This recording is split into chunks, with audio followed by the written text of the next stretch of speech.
Start. Test 10 है। मैं फिर आपसे अगेन एंड अगेन ये बात बार बार रिपीट करता हूँ, कहना पड़ता है कि भाई इन सेंटेंस के थ्रू आपका सारा रिवीजन हो जाएगा। ठीक है, तो इसको अच्छी तरीके से आप देखें और अच्छी तरीके से आपको रूल को रिवीजन भी कर लें अच्छी तरह, और इन सेंटेंस को एक बार अच्छी तरीके से करते रहेंगे। Keep revising. जितना आप रिवाइज करेंगे चीज़ों को उतना ही वो बेहतर आपको एग्ज़ाम में स्ट्राइक करेगी। टाइम कब लगता है, हमारी एफिशिएंसी कब इम्प्रूव होती है? टाइम कम लगेगा अगर एफिशिएंसी हमारी बहुत अच्छी है। इम्प्रूव कब होगी? Bye practice. उसको डेली पढ़ते रहें तो हमें उतना ही कम समय लगेगा। हाँ भाई, देखते हैं 59 सेंटेंस है।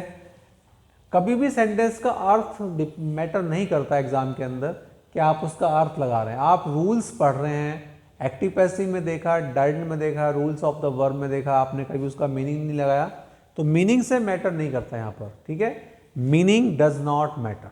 मीनिंग का कोई महत्व नहीं होता ग्रामर के अंदर, लेकिन जब पैसेज करते हैं तो पैसेज में थोड़ा सा मैटर कर जाती हैं चीज़ें कि हमें समझ में वो चीज़ आनी चाहिए कि वो क्या पूछ रहा है।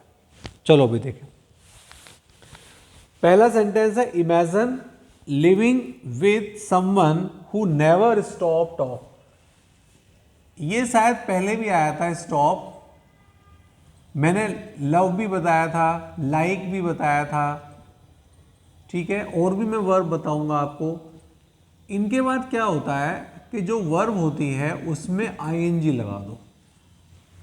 मैंने आपसे कहा था he loves playing cricket, he likes playing cricket, he loves listening to music. ठीक है, स्टॉप राइटिंग आपने ये अक्सर सुना एग्जाम के अंदर, जब इन्विजिलेटर होते हैं, पेपर टाइम कंप्लीट हो जाता है, time is over, stop writing, please stop writing, time is over, time हो चुका है, स्टॉप राइटिंग, स्टॉप टॉकिंग। तो ये वर्ड स्टॉप टॉक दोबारा से रिवीजन हो गया है।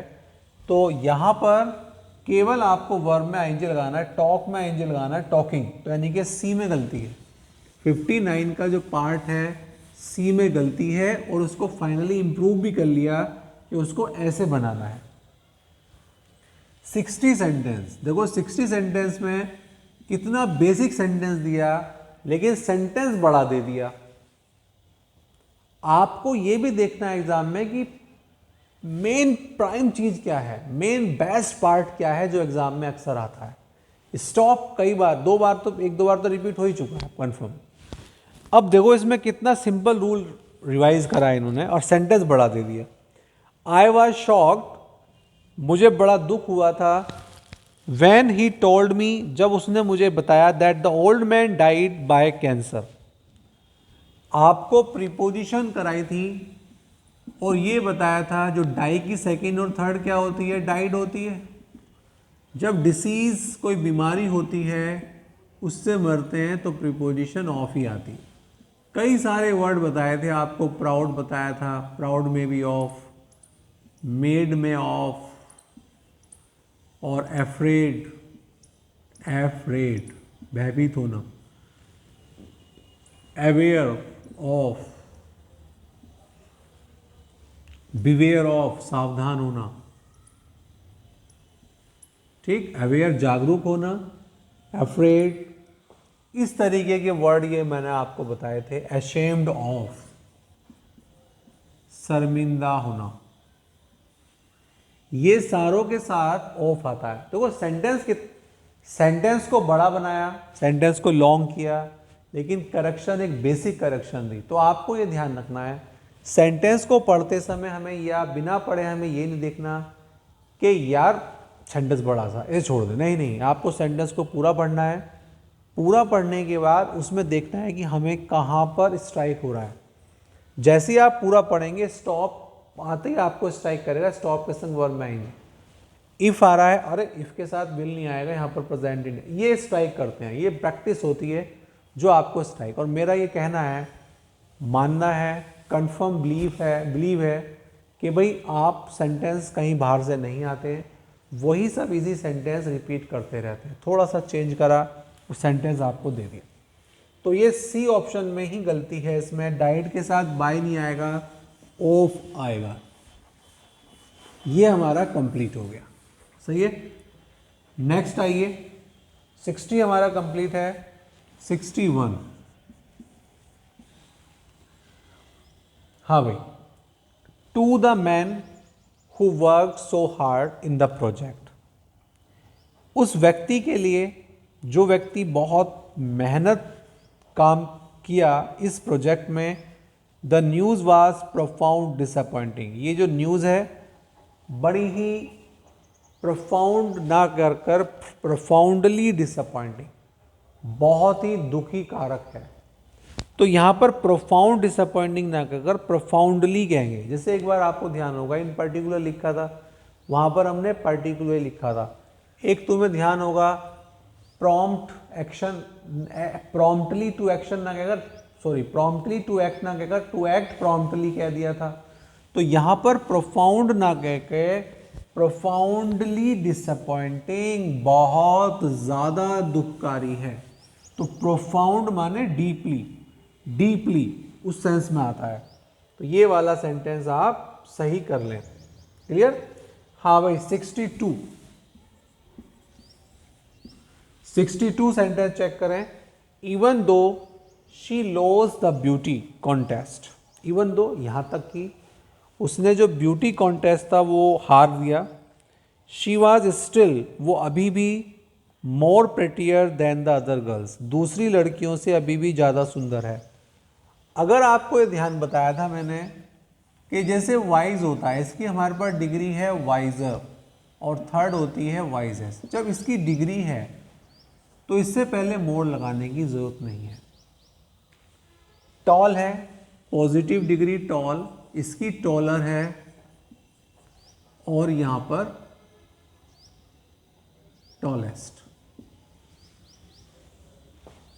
ठीक है, कंडीशन क्या है कि हमें यहां पर जिसकी हमारे पास डिग्री है उससे पहले मोर लगाने की हमें कोई ज़रूरत नहीं होती है। तो इस सेंटेंस में हम लोग यहां से मोर हटा देंगे। तो गलती ये बी ऑप्शन में आएगी, she was still prettier. More pretty, more नहीं लिखेंगे, बस प्रेटियर। प्रेटी है ना, प्रेटी आपको बताया था जैसे हैप्पी वाई आ रहा था, तो वाई हटाकर आई लगाओ और ई आर, हैप्पियर, और यहां पर हैप्पीएस्ट, ये इस तरीके से बताया। क्लियर?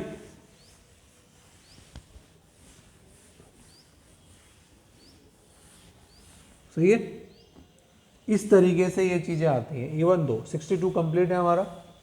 हाँ भाई, 63 the novel is interesting informative, बिल्कुल सही है। नॉवल इंटरेस्टिंग है, कॉमा लगा दिया। इंफॉर्मेटिव का मतलब है इंफॉर्मेशन देने वाला है, ये भी सही है, कॉमा लगा दिया। And it is easy to read, जब हम नॉवेल इज लिखा हुआ है और उसके बारे में बता रहे हैं, the novel is interesting comma informative and, तो एंड के बाद इट इज लिखने की जरूरत ही नहीं है क्योंकि द नॉवेल इज ऑलरेडी है। तो हम यहां पर इट इज ना कहकर इट इज को हटाओ एंड इजी टू रीड, इसका मतलब गलती सी में है। फिर मैं आपको, जैसे मैं आपसे कहूं, देखो मैं आपसे कहूं Ram is honest comma intelligent and he is hard working. तो देखो राम इज ऑनेस्ट सही है, इंटेलिजेंट सही है, ही इज लिखने की जरूरत ही क्या है जब यहां पे राम इज ऑलरेडी आ रहा है, तो एंड हार्ड वर्किंग। तो ये सेंटेंस को क्रिएट किया गया है।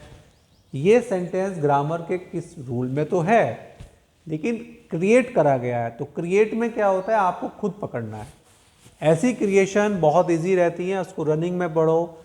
Ram is honest comma intelligent and, यहां पर इसके रिपीट करने की जरूरत नहीं है, ही इसकी कोई जरूरत नहीं है। 63 हमारा कंप्लीटेड हो गया, 63 कंप्लीट है। हाँ भाई आ जाइए, 63 कंप्लीट। 64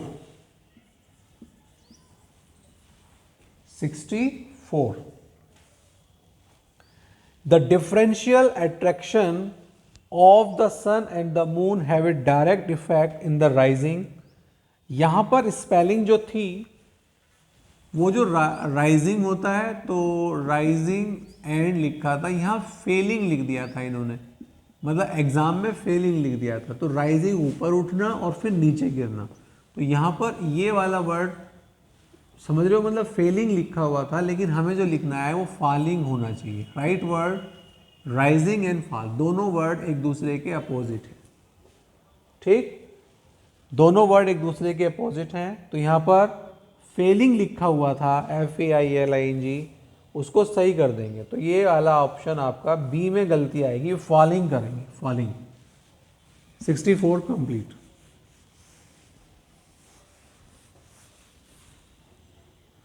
हाँ भाई, नेक्स्ट है 65। Despite of the pills which are available, many people still have trouble sleeping. हाँ भाई, पिल माने गोली होती है, टैबलेट्स। आपको एक बात बताई थी, ध्यान हो रहा होगा आपको, इन स्पाइट के साथ तो आता है ऑफ, और इसका ही दूसरा मीनिंग डेस्पाइट होता है। डेस्पाइट के संग कोई प्रीपोजिशन नहीं आती, इन स्पाइट ऑफ। तो इसका मतलब गलती हमारी ए ऑप्शन में है, या तो डेस्पाइट का इनस्पाइट कर दें इंप्रूवमेंट में क्योंकि ऑफ आ रहा है, या डेस्पाइट ऑफ गलत है, हमें इन या तो इनस्पाइट लिखें या डेस्पाइट लिखेंगे तो ऑफ हटा देंगे। दोनों गलती इसमें इस तरीके से हम मान सकते हैं। क्लियर है, कोई डाउट नहीं होना चाहिए। हाँ भाई, 66। None of the applicants have turned up। पहले तो एक ये वर्ड बताओ, टर्न अप आपको कराया था कम बैक, हालांकि इसमें गलती नहीं है। टर्न अप एक वर्ड बताया था। नन ऑफ जब आता था तो आपको एक ध्यान होगा, none of, either of, each of, इन सब के साथ सिंगुलर वर्ब आती है। तो हैव की जगह हैज आना चाहिए, हैव की जगह क्या आना चाहिए, हैज आना चाहिए। इसमें गलती यहाँ पर हैज, हैव की जगह हैव को हटाओ और यहाँ पर इंप्रूवमेंट में हैज, तो ऑप्शन ए में ही गलती मानेंगे। चलो कर लो, इसको इतने रखते हैं।